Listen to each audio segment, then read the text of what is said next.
survive as long as you're with me. I will survive. I can weather the storm.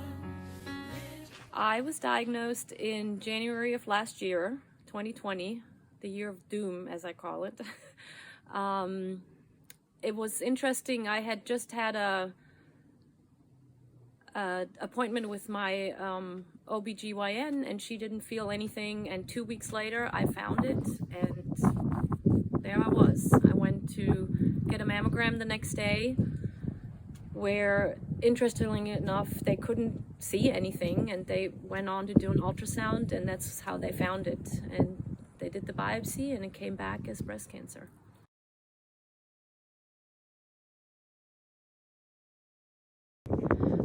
I had chemotherapy, 2 different kinds, over a course of 16 weeks. Originally I was supposed to do 4 treatments over 8 weeks and then 12 treatments over 12 weeks.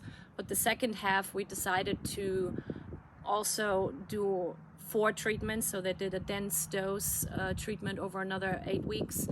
Then I had a lumpectomy, and then I had 4 weeks of radiation.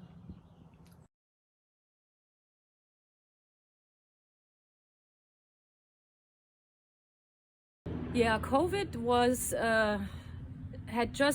it kind of started when I started chemotherapy, but the first 2 treatments I was able to bring somebody with me, and then all of a sudden that stopped as COVID really took over the country.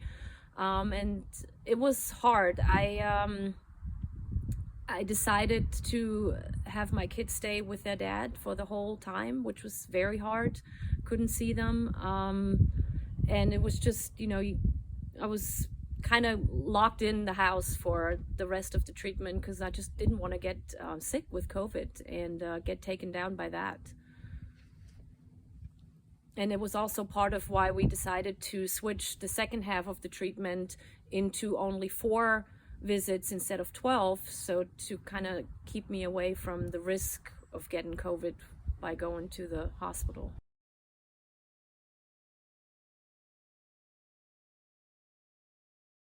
It's very important. I'm a person that usually doesn't ask for help, and so that was one thing to overcome that and say, yes, I do need help. I had told a friend who had just gone through breast cancer. She was one of the first people I told about it, and she was on that. She did a meal train faster than you can say breast cancer, and that was a big help, just having people bring me food. Although again, during COVID, it was literally, leave it at the doorstep and off you go. So I was very isolated.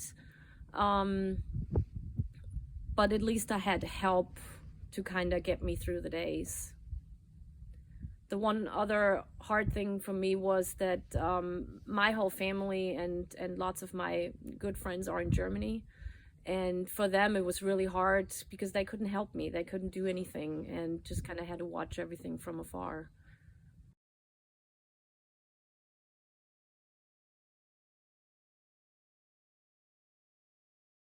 No, there's no history of breast cancer. My mom, however, had passed away 2 years earlier from pancreatic cancer.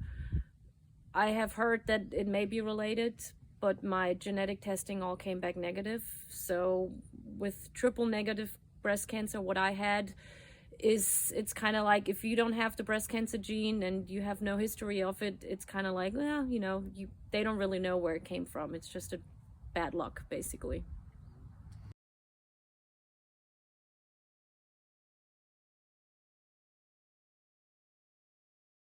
I think the most important thing is to be positive and to have a positive mindset and not sit at home and think of all the side effects you may get from the treatment. I feel like if you tell yourself that you may be nauseous or you may have other symptoms, side effects, chances are that you will get them because you're just telling your body to react that way. And I know it's hard to be positive, but there are medications for all the side effects that you may have. So just be positive and go about your day as good as you can. And I think that's a big part of making it through it without trouble.